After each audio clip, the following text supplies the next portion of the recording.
ভিডিওটো মই কেনেকৈ আৰম্ভ কৰোঁ সঁচাকৈ ভাবি পোৱা নাই। বহুত বেছি মনটো বেয়া লাগি আছে। যিটো ঘটনা ঘটিছিল আপোনালোকে জানে 19 ছেপ্টেম্বৰৰ দিনাখন আমাৰ জুবিনদাৰ লগত। সেই ঘটনাটোৰ পিছত নাজানো মই না খাব পাৰিছোঁ না শুব পাৰিছোঁ। অকল মই বুলিয়ে নহয়, আমাৰ অসমবাসীয়ে কান্দি আছে, এতিয়ালৈকে কান্দি আছে। বহুত বেছি দুখ দি থৈ গ'ল জুবিনদা আপুনি। কি ক'ম, ভাষা নাই মানে। আৰু এই ভিডিঅ'টো মই কৰিছিলোঁ 21 ছেপ্টেম্বৰৰ দিনাখন, যিদিনাখন আমাৰ ইয়াৰ আসাম ছ'চাইটিয়ে লণ্ডনত এটি অনুষ্ঠান পাতিছে শেষ শ্ৰদ্ধাঞ্জলি দিয়াৰ কাৰণে জুবিনদাক। কাৰণ আমিতো অসমৰ পৰা বহুত দূৰত আছোঁ, তো ইয়াৰ পৰাই আমি যিমানখিনি পাৰোঁ কৰি আছোঁ। বহুত বেছি দুখ লাগিছে। অসমবাসীৰ ইমান মৰম, সঁচাকৈ আমি জুবিনদাক আগৰ পৰা গান শুনিছিলোঁ, কিন্তু জুবিনদা যোৱাৰ পিছত এনেকুৱা লাগিছে আমি এজন ভগৱান হেৰাই দিলোঁ। তেখেত সঁচাকৈ ভগৱান আছিল যেন লাগে। কাৰণ মানুহবোৰেতো দুখ হৈ পাইছে, কিন্তু চৰাই চিৰিকটি জীৱ জন্তু সকলোখিনি বহুত দুখত আছে, যিবোৰ ভিডিঅ' দেখি আছোঁ। আৰু আজি মই ইয়াৰ ভইচ অভাৰ দি আছোঁ অতি দুখ মনেৰে। মানে মই ইমান দিনে মই একদম একো কৰিব পৰা নাই, কিন্তু ভাবিছোঁ যে নাই, আগুৱাইতো যাবই লাগিব। আৰু সেইকাৰণে এই ভিডিঅ'টো যেতিয়া মই কৰিছিলোঁ, মই এতিয়া ভইচ অভাৰ দি ভিডিঅ'টো দি দিওঁ। আৰু এয়া মই ঠাইডোখৰ আহি পাইছিলোঁ, আৰু ইয়াতে যিসকল অসমীয়া ফেমিলি আমি লগ পাইছিলোঁ, তেখেতসকলে জুবিনদাক ভালকৈ লগো পাইছিলে। কাৰণ ইয়াতে জুবিনদাই আহিছিলে চিকাৰ মুভিখনৰ কাৰণে শ্বুটিঙত। তেতিয়া জুবিনদাক সকলোৱে ভালকৈ পাৰ্চনেলি লগ পাইছিলে, তেখেতৰ কথাবোৰ কৈছিলে বহুত বেছি। আৰু সেইবোৰ শুনি আৰু বেছি দুখ লাগি গ'ল।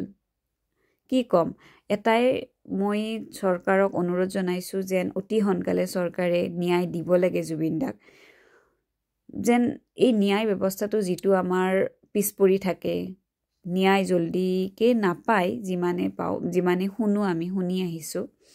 এটলিষ্ট জুবিনদাৰ কাৰণে যেন সেইটো নহয়। অতি সোনকালে যিসকল দোষী হয় তেখেতসকলক ধৰিব লাগে, কাৰণ জুবিনদাৰ আত্মাই তেতিয়াহে শান্তি পাব। আৰু জুবিনদাই আমাৰ কাৰণে যিমানখিনি কৰি গৈছিলে, এটলিষ্ট আমি তেতিয়াহে অকণমান তেখেতৰ কাৰণে কৰাহেন হ'ব। তেখেতৰ বিৰল প্ৰতিভা যিখিনি আমাক অসমবাসীকে দি গৈছিলে, সেইটোতো কৈ শেষ কৰিব আমি নোৱাৰোঁ।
ছবি ভৰাইলা গোপনে আহি হিয়াৰ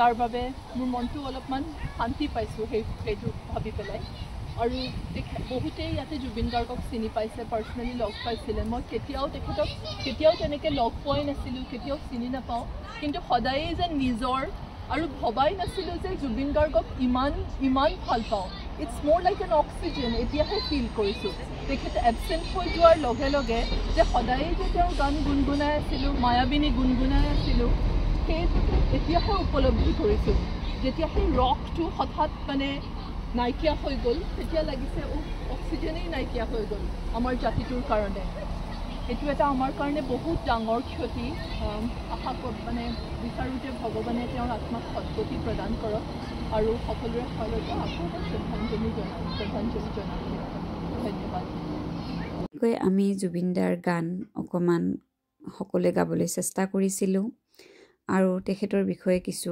সকলোৱে অলপ কৈছিলে ভালে সকলোখিনি ভিডিঅ' মই কৰি থোৱা নহ'ল আৰু এইখিনি মই হাৰ্বিকক এইকাৰণে দেখাইছোঁ আমাৰ প্ৰথমবাৰৰ কাৰণে আমি লণ্ডনৰ এই আছাম কমিউনিটিত আমি গৈছিলোঁ আৰু সেইকাৰণে হাৰ্বিকক সকলোৱে বহুত বেছি মৰম দিছিলে আৰু আমাৰ কাৰণেও প্ৰথম হয় ভাল লাগিছিলে সকলোখিনি মানুহকে লগ পাই নিজৰ এটা ফিল হৈছিলে আৰু হাৰ্বিকে যেন এই ভিডিঅ'টো চাই কি ডাঙৰ হ'লে ক'ব পাৰে যে কিয় গৈছিলে কোন আছিল জুবিন দা সেইকাৰণে মই অকণমান ভিডিঅ'টো কৰি ৰাখিলোঁ তো এয়াই আছিল আজিৰ কাৰণে আৰু কিনো ক'ম অসম চৰকাৰক সঁচাকৈ আৰু এবাৰ মই অনুৰোধ জনাইছোঁ জল্দি যেন আমাৰ জুবিন দাই ন্যায় পায় তো এয়াই আছিলে আৰু বহুখিনি ভিডিঅ' মই এডিটিং কৰিব বাকী আছে